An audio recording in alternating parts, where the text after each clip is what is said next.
Well, good morning, everybody, and welcome to a program that we just thought we needed to slot in there in your time frame, which is what type of office chair do I need? And we're just having a laugh at the photo here because Ross said a lot of people might just tune in to see whether he actually looks like that in real life. No, he doesn't. I just made that photo up. I happened to Photoshop him. I can see lots of people joining us already. Thank you for joining us. This is definitely a hot potato topic at the moment. So many people working from home. I'm getting asked on a daily basis, what's the best chair to buy? I'm seeing post after post on LinkedIn about, I'm looking for an office chair. Where do I start looking for an office chair? And then a million people join in and go, well, I've bought this for me and I've bought that for, this. And, I've had 10 of these in the office and they suit me. And people are I'm afraid, I think, making decisions based upon what's comfortable for other people or what's right for other people. So I thought we just ought to come on and address this, Ross. So thanks for joining me this morning. You've been watching this kind of post activity yourself? Yeah, absolutely. And quite interesting comments, and not necessarily stemming back just during lockdown. I guess this is a question that gets asked all the time. I mean, I've been in ergonomics for about, I'm saying ergonomics, into reactive assessments for about 15 years now, and it's a continuing theme. Obviously, there's been a ramp up and increase since we've had this forced trial called the pandemic of working from home.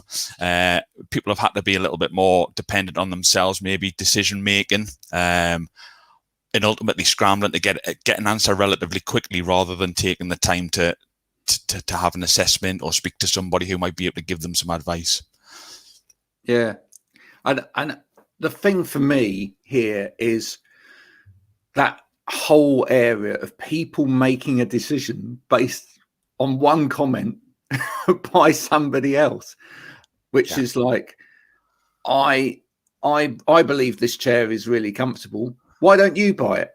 Yeah. Now, we know, having been in the workplace adjustment arena for, certainly from my point of view, sort of 20 plus years. How long have you been in this area as well, Ross? About 15 years. Right. Okay. So our combined experience in this area is getting on towards 40 years. And we know that it doesn't work like that. Yeah. That actually one size does not fit all when it comes to seating in particular. Yeah. And there's a lot of things to play here. And so what we're trying to do here this morning is just try and unpick some of this, some of these things that are happening. And we're not going to attack any particular type of chair or say this is right and this is wrong, but just trying to get people thinking about how they're making these decisions and whether they're going through the right journey path to get to the answers of these decisions. Now, the starting point for me was the poll that I did the other day, where I said, having noticed that there are a lot of people saying that they were buying gaming chairs as opposed to an operator chair, or what some people would term, and I dislike this terminology, but an ergonomic chair. Yeah.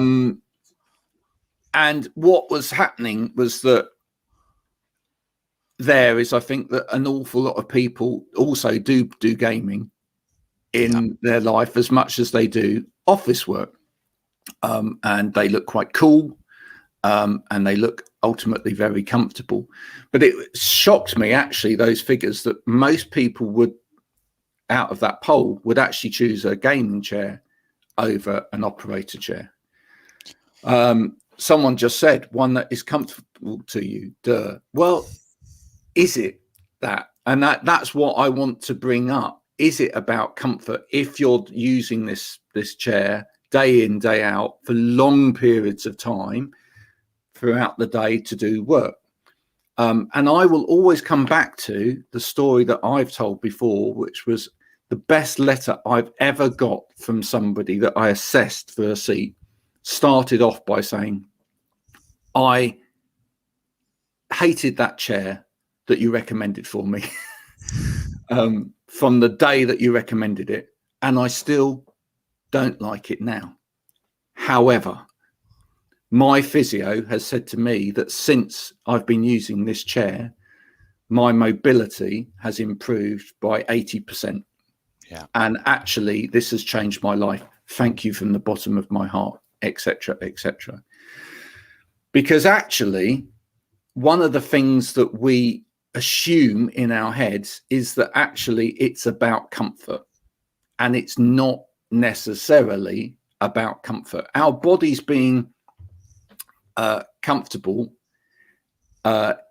is a very relative idea, because our body can be comfortable short term, but the long term impact of being comfortable can be catastrophic. Yeah. Now, the reason I say that is because, you know, sofas, when you go in a shop to buy a sofa, are quite comfortable. But a sofa's not a great chair for you to sit in all day long for your back. Yeah. You know, you tend to slouch. You tend to sit in awkward postures. Sometimes you tend to lean too much on one side. Quite often your feet don't actually touch the ground. There can be quite a lot of pressure under your legs. So they are a great slouching chair, and they are ultimately very cushiony and very comfortable. But does that make them right in terms of providing you with a kind of support that's actually going to help you? What's your take on this, Ross? Yeah, I mean, quite often decisions are being made off Google searches, and focusing, like you say, Graham, on just a comfort level. How long can I be comfortable for is quite high up on the criteria. So although there's got to be some context around comfort, we have to have a look at what tasks you're actually trying to adopt through a working day. Does your comfort level supersede the length of time we should ideally be trying to sit for before we incorporate some additional movement into the working day? And I'm always trying to educate people around, don't search for a chair that you want to sit for long periods for, that you feel comfortable in, and lose the want to get out of your chair and move. Because at the end of the day, excuse me, we're human beings. We're designed to move. If we were designed to be plonked behind a computer for 8+ hours, I mean, when we do polls of how long do you sit behind your workstation for, again, that full range. Some people are sitting for 6 hours, some people are sitting for 8, others are 10. And it's about incorporating that movement. So yes, when you search and a gaming chair is comfortable to sit on, this is not saying you should not sit on a gaming chair, by the way. I'm not trying to preach one particular chair over another. It's just about what are you trying to get out of that chair, and it's not just necessarily comfort for longevity. Yeah, absolutely. That's the point I think we're trying to make. I mean, from my point of view, if you find a gaming chair that supports you in the right places, is comfortable in terms of short-term comfort, but actually has some movement in it as well, supports your arms in the right place, make sure that you're able to sit at the right angle so that you don't put strain on other parts of your body. Fantastic. Go for a gaming chair. I'm sure, like all marketplaces, there are good products in the gaming chair market, and there are bad products in the gaming chair market, and similarly there are bad products in the office chair market. Yeah. It's true, folks, there really are. And there are much better products in those markets. But one of the things I would have to say, folks, is if the answer always lied in gaming chairs, and all these operator chairs that have had huge amounts of investment in them in terms of research and development from ergonomists, physiotherapists, etc., over the years are wrong, then that's quite worrying. And it's also been slightly surprising as well. So it must be, I feel, more to do with this understanding of what that piece of furniture is meant to be doing for you than actually the piece of furniture itself. Yeah. Sorry. No. I was going to say, one of the things that I have spent an inordinate amount of time looking at over the years, because I am a bit of a geek when it comes to chairs, is mechanisms. And I was really pleased to see Pasquale do the post the other day where he went through some different mechanisms, and actually started to explain that to people, because some of these chairs that people term ergonomic, one of the things that's been invested heavily in them in terms of R&D is the mechanism itself. So it's not necessarily about the comfort of the seat or the cushioning of the seat, etc., although you can normally get varieties of that. It's more to do with how that chair moves and how that chair dynamically moves you from one position to another throughout the day as you move. So again, we're immediately getting into the area of, is it about sitting comfortably in a static position, or is it more about movement? You as a company as well, I know, do an awful lot in terms of things like sit, stand, working, etc. But, and both of us would probably agree that it's not about either sitting or standing. It's about sitting, standing, moving, variety. Just explain to people why all of those areas have to come together. Yeah, so I mean, looking at adjustability around a workstation and a particular user, when we go back to kind of the start of mankind, where we're designed to be out there hunting, surviving, moving. Society changes, world moves on. Now we're asked to sit behind a workstation for longer. The working age is growing. Task demands are growing. Maybe there's more cutbacks within an office, and it's just to try and keep to what we were designed to do. So you don't take a goldfish for a walk around the park, because it's not designed to do that. Which is why often when you sit for long periods of static workloads, we start having other musculoskeletal conditions. Maybe there's some trigger point factors, some associated workstation pain. So it's about incorporating that movement. Just kind of touching back on a point that I said before, when I'm trying to help people choose a particular office chair or office product, it's understanding how often they move at the moment. So, Ross, my current chair's no use to me. It causes me to have a bad back. And how long do you sit for? Typically about 3 hours before I move. So what we've got to understand is there's not then that magic wand to be created, as in we'll now get you to sit on this chair, and suddenly if you do all the same things, this magic chair is going to take it all away. So it's about some dynamic movements, incorporate. A key one is when you start talking about posture breaks. Quite regularly you get hit back with I'm paid per the hour, the job, the turnover. I don't run my own diary. It's back-to-back meetings. So before you know it, it's midday before I can get away from the workstation. Well, what we're trying to then look at is, can we try and incorporate micro breaks, little things that you can do at the workstation? Because human mentality is if you feel once it's no good, or you just then let that spiral out of control. So if you miss a posture break, and it's wrong to say nobody, but very rarely are you regimented to, on the hour every day of every working week, I will get up. Okay, some people will need to because of a medical condition, etc. But it's about looking at other ways to move, which is when we start joining into things like height adjustable desks. So if you are performing a role where you may be call center based, or like I say, back-to-back calls, and you're not in control of putting breaks into that working day, have a look at some sit stands. But then there's the big education factor around the sit stand model. Ross, thank you very much for my sit-stand desk. I now stand all day on a Monday, sit on a Tuesday, I split it up on a Wednesday.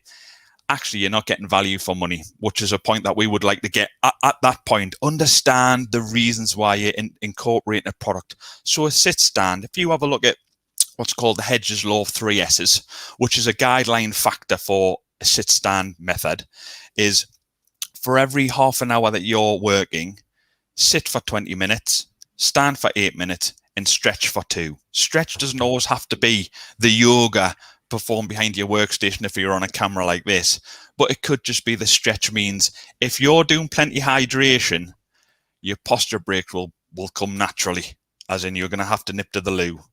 Yep. That is one great way to look after yourself, because who's going to stop you going to the toilet? And if somebody's stopping you going to the toilet, you maybe need to think about what job you're doing or who you're working for. Yeah, and it does happen. And I mean, I think we are getting ourselves towards a massive issue here. I had one person on one post who said that they spent 18 hours of the day. I remember it. In their chair, right? Because, and therefore the chair was ultimately king, yeah. and they were looking for utopia in terms of a chair. Yeah. My issue there is, if you're spending 18 hours a day in the same chair without moving, you have a problem. Yeah. You're not getting out of a chair. You're not moving your body. And besides anything else, it's just, even from a social point of view, it's just not good for you, Yeah. Get outside. I mean, that's why I've been doing all of this walking throughout January, which I'm going to continue to do an amount of as we go through the year. But it's so important. Get yourself outside. Don't sit in the office all day long. Have breaks. Take not just physical breaks, but mental breaks away from the work that you're doing. It actually makes you more productive. You can be more creative if you engage the other side of your brain occasionally, and don't just get stuck there. How many people zone out during the day because they're stuck at a workstation looking at the problem so intensely that they're not giving their brain a chance to sort of think outside the box, as it were?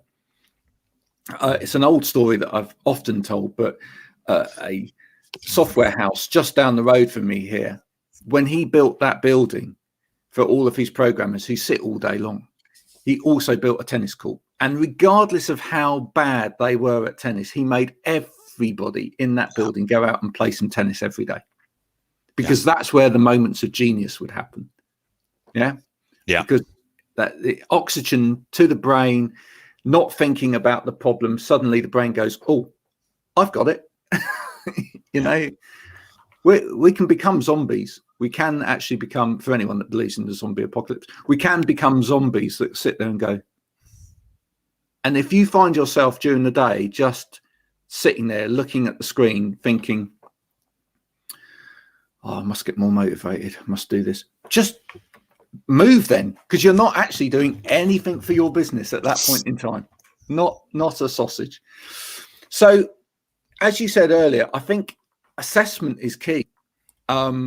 And going back to those posts that I mentioned right at the beginning of this, I just a word of warning to anybody that's trying to help somebody when it comes to a workstation setup by saying, well, I found this helpful and I found that helpful. I know you're trying to help, and I think it's great that people are get together as a community on LinkedIn and try and help each other. But I would just say this, from years of experience of carrying out workplace assessments, what you don't know is harmful, right? Because when we go in to assess somebody, we find out the intimate detail, right? The person you might be giving advice to about this has suited me, this way of working suited me, this particular piece of kit has suited me, may have underlying health conditions. They may have other underlying conditions, etc., as well, which ultimately, if are not taken into consideration when it comes to the way their workstation and environment are set up and their workflow is set up, could have an impact on them. So my advice would always be seek help from someone that can actually assess properly the way that you work and your medical condition as well, if you have one, even if it's just a bit of sciatica, even if it's a bad knee, etc., because it will have an impact on what you should be choosing. Absolutely. And just quickly jumping in there, Graham, quite often out the back of assessment, it's surprising that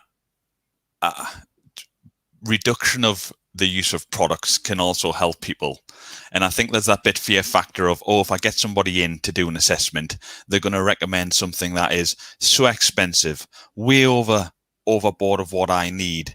But I know I've assessed people in some of my kind of feel good factors around helping people, where it not necessarily surprising reaction, but a reaction where you thought that there's going to be some conflict with an individual here, because it takes time sometimes for an overriding factor to be taken into account, and removing products actually helps people out. It's not always about having to add more.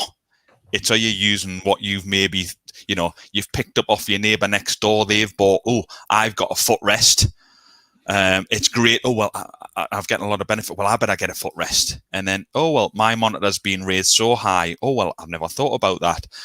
And then suddenly our feet supported at the right height. Then there's a knock-on factor to the knee height, the pelvic rotation, the head height alignment, your functional reach range. All that is a knock-on effect for maybe having a product incorrectly positioned. No, absolutely. And the other thing is, you look at some of those photos on some of those posts and you think, the desk looks lovely. It all looks great. It all looks fantastic. I'm one of the most untidy people in the world. My desk never looks tidy.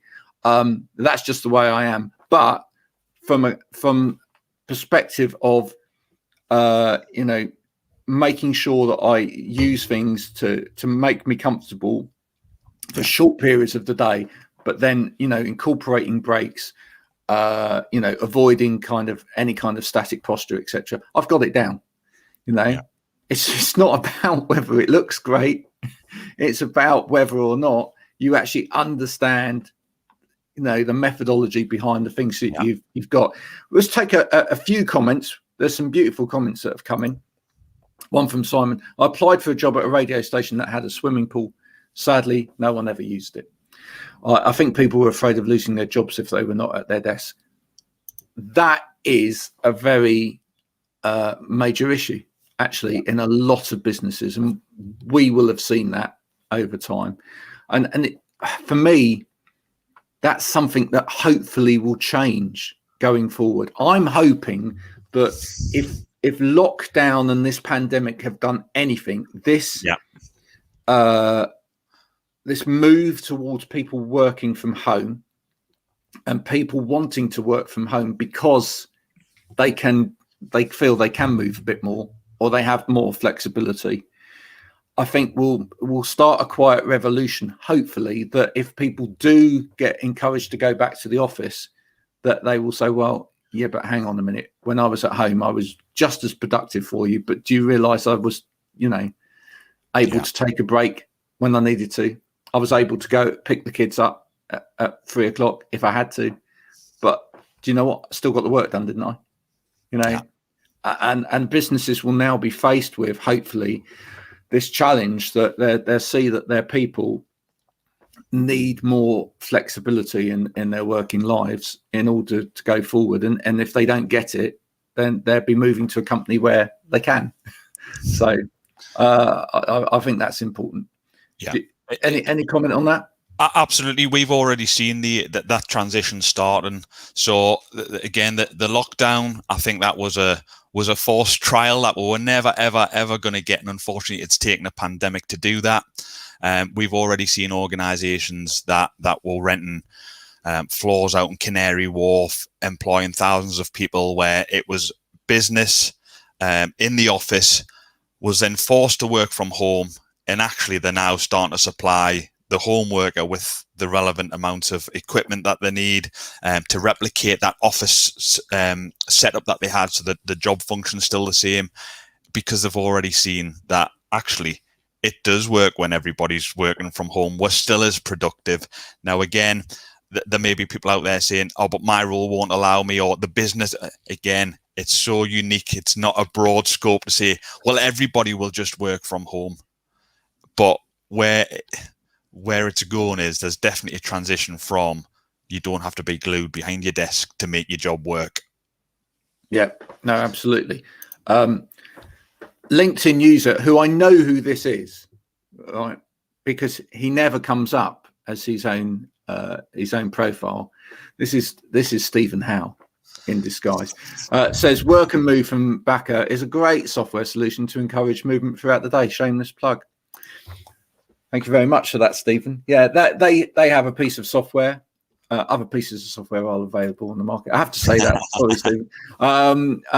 Which can help in terms of telling people when they should move, or encourage them to understand their day a little bit better, in terms of when what lack of movement they've already had and when they should move. So if you're one of those people that really doesn't understand or needs a prompt, it might be a good idea to invest in something that actually gives you a better understanding. It's no different in a way actually from like a Fitbit, which is beginning to get into our culture a little bit more now, where we go, everybody looks at their device now and goes, oh, I've done 10,000 steps today. Great. Yeah, I've done that.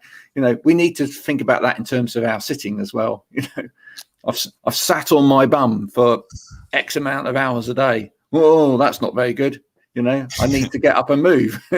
It's no different. And in fact, if you're one of those people that tries to get your steps up during the day, and does all of it outside of work, but you sit there for 8 to 10 hours a day without moving in the day, you're not actually doing yourself any favors at all, really, because you're actually making your body go from static to exercise, which as a lot of people that are experts on exercise will tell you isn't a good idea anyway. So far better to keep yourself gradually moving throughout the day, and you'll actually find that you probably only need to do half of as many steps in the evening as well.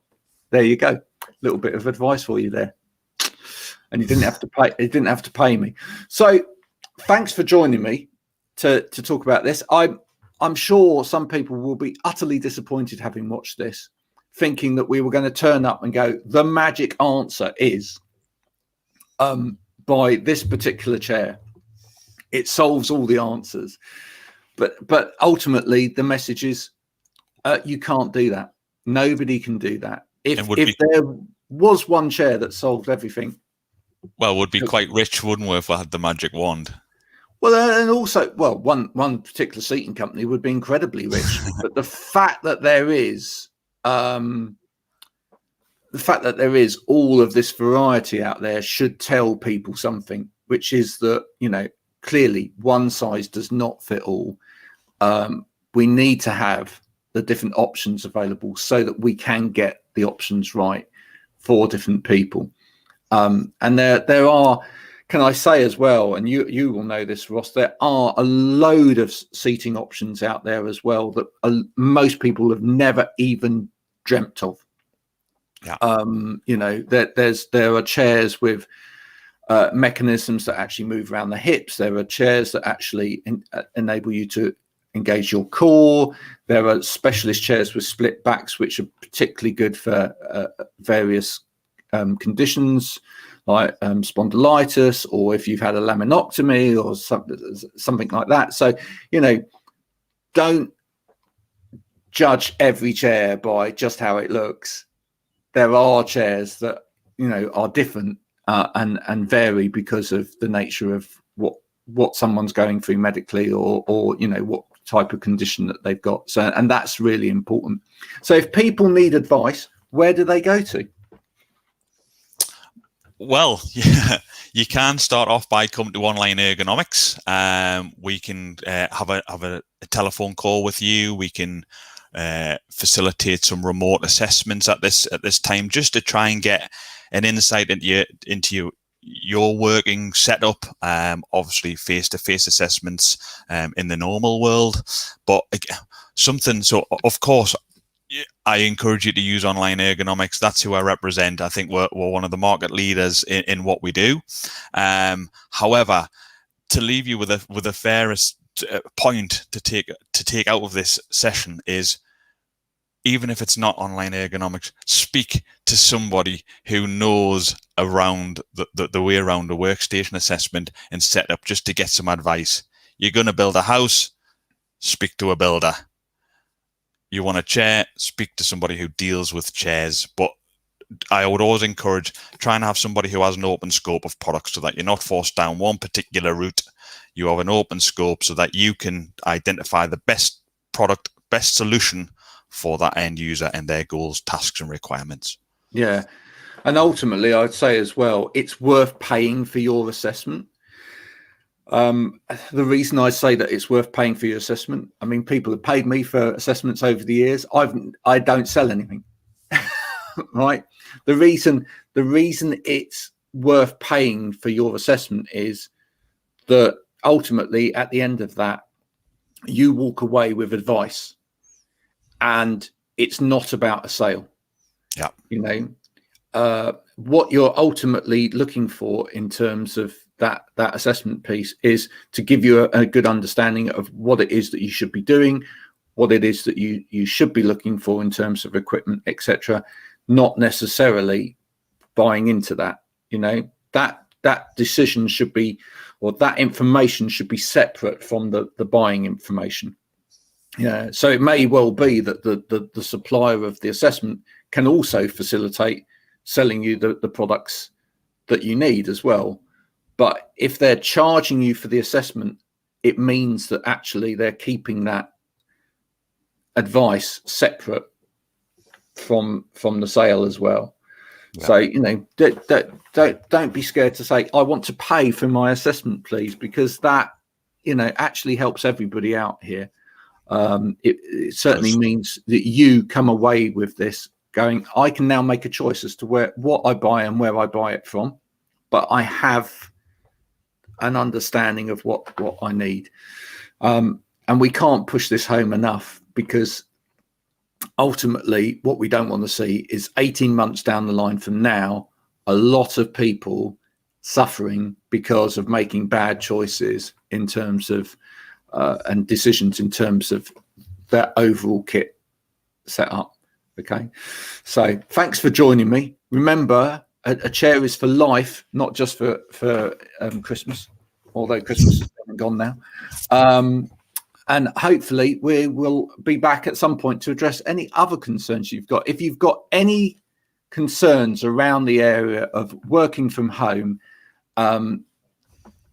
your ergonomic setup, and, you know, trying to work productively and healthily in the workspace at home, do forward them to me, DM me with them, so that we can bring these up in sessions like this, because I think it's really important that we get experts in front of you that you can listen to and actually understand why some of us bang on about this stuff day after day. So thanks for joining me today. Thanks, Ross, for coming, and we'll speak to you again soon. Bye for now. Cheers.